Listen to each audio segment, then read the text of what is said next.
ล้มือกูละไก่ก็ต้องไปซื้อดอกน้ำมัน3 ตัวเลยเป้งๆเลยโอ้ถ้าเอา3 ตัวได้ทีเดียวเลยแม่น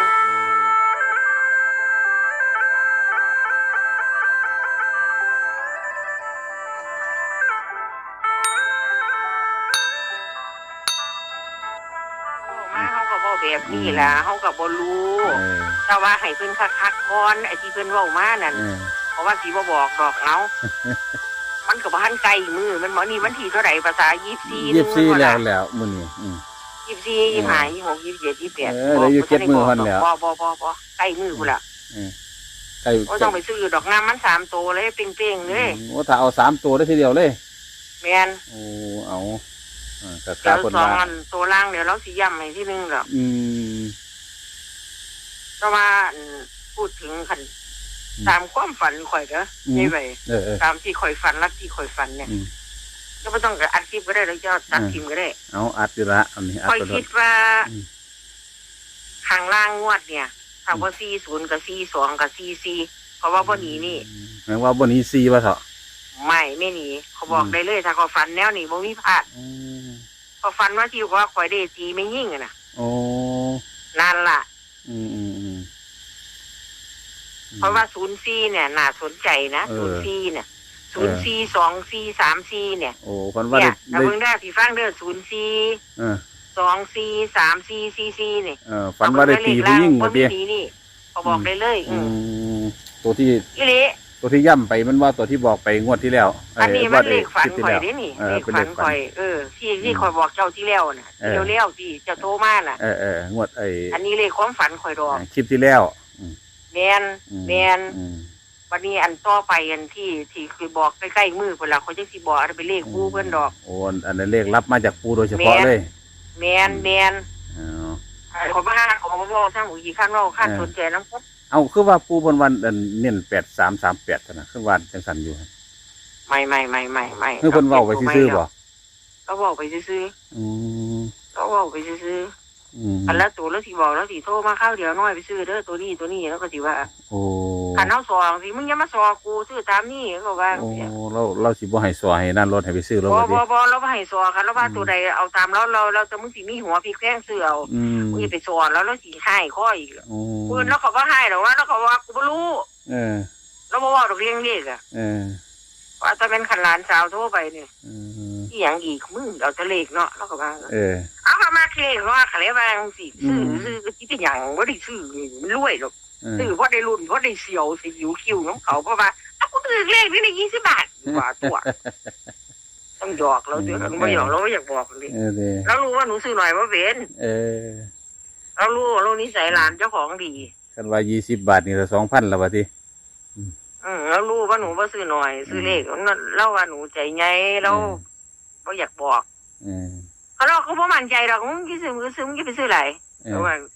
โอ้คันตัวได้เราบ่มั่นใจเราสิบอกว่าคนซื้อเลขคักกันนะคันซื้อหนูซื้อตัวละ1,000 2,000 3,000จังซี่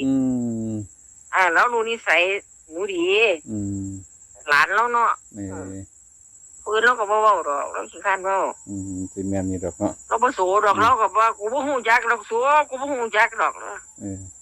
เพราะหนูฮู้ทางมวยแล้วเด้หนูฮู้ทางเลยวันเว้าไม่คือไม่เด่นแต่ไว้โอ้ยเจ้าบ่ต้องอ่านคลิปดอกนี่อันสมัยตะกี้นะค่อยรู้ค่อยไปแจ้งหันเช้าแล้วแม่ตะกี้ค่อยก็ท่านมีลูกแล้วเป็น30 กว่าปีพุ่นล่ะเป็นสาวอยู่น่ะแจ้งหันแล้ววันนี้ไปกับเฒ่าแก่อีกร้านนึงน่ะร้าน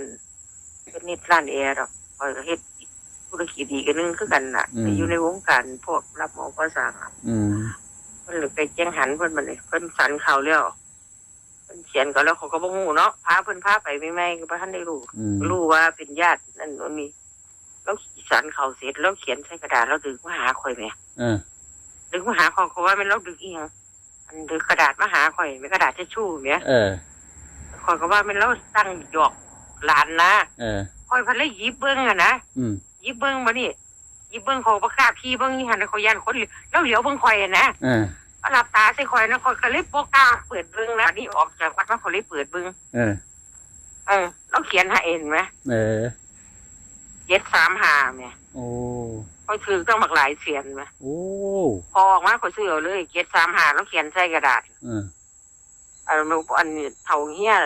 ร้านแอร์เพิ่นไปน้ำน่ะเพิ่นก็บ่กล้าซื้อเด้ก็เลยว่าเอ้าเตี้ยคือบ่ซื้อถิ่มไว้ละว่าจังซี่บ่ซื้อโลดว่าซั่นก็เลยมาซื้อผู้เดียวก็เลยซื้อ1,000 คูณ 1,000นะก็มาซื้อ2ตัวอีกนะตัวละ 1,400 มันบ่ล่ะซื้อถิ่มไว้เนาะออก735อีหลีตัวออกตรงเป๊ะเลยแม่ใหญ่ไว้โอ้โหเต็งเป๊ะเลยมั้ยพอจังซั่นเราเขียนเลขอีหลีแต่ว่าเราสิบอกบ่บอกแค่นั้นล่ะเฮาสิพอคันเดียวเที่ยวบ่ล่ะโอ้ยจักจังว่าตอนนั้นมาข่อยก็ถึงน้ำละเลียอยู่พอดีข่อยก็เลยหลายอย่างข่อยก็เลยหนีไปเมืองนอกยิ่งกลับมานี่ก็ยังมาเบิ่งแล้วก็เลยรู้ว่า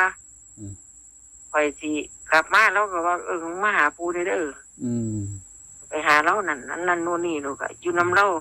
อยู่น้ำของรักษาอย่างเพิ่นเบิดน่ะดีเราปู่เราแน่นอนเลยล่ะอย่างเราก็เอาให้หลานนั่นโน่นนี่อย่างเราเอาให้หนูเรายังบอกให้หนูไป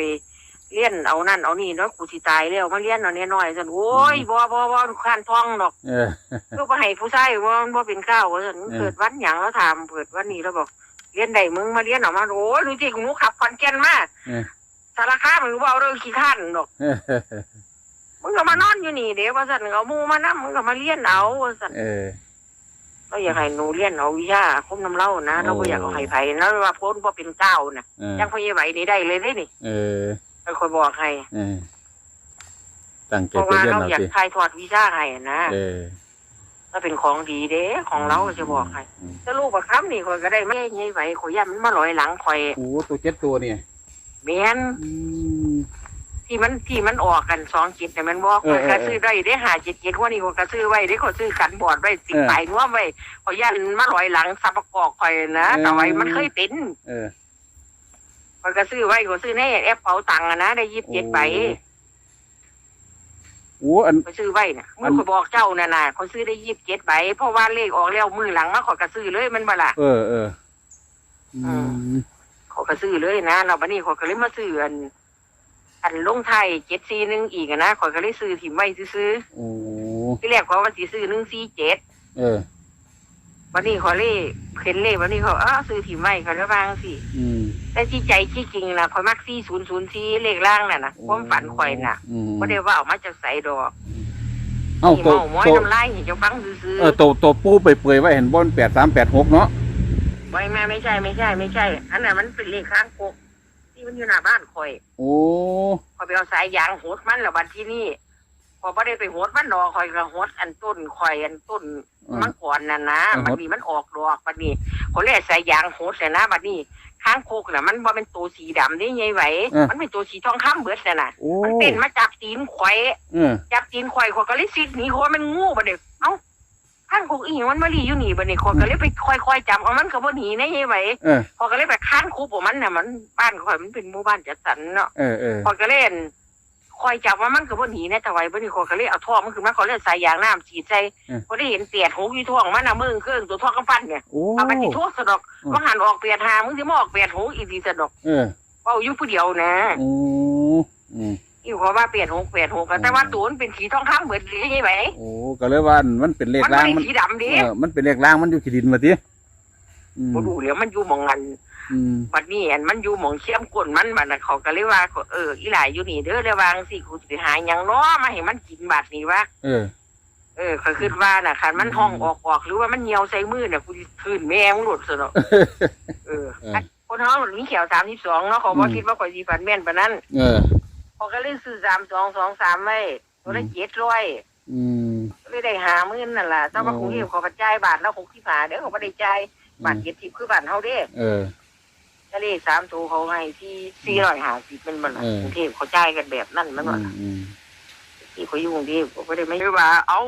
อันว่ามันออก85แล้วสิมาออก86อีกซะมาออกใต้ข้างดีแท้คนที่ซื้อถือบ่นี่ซะเนาะข่อยนั่งเบิ่งย่อๆเบิ่งนะข่อยแล้วใส่ยางโหดมันเป็นตัวสีทองเบิดตัวมันน่ะตาไหวเจ้ามีไล่บ่นี่เดี๋ยวคุยส่งให้เจ้าเบิ่งข่อยบ่ได้ทายนะเดี๋ยวสิว่าข่อยเว้าผิดนี่ล่ะอยากให้เบิ่งเป็นหลักฐานนะนั่นล่ะหรือว่าเมามอยน้ำลายสู่กันฟังก็ซั่นล่ะตามภาษาคนมักเลข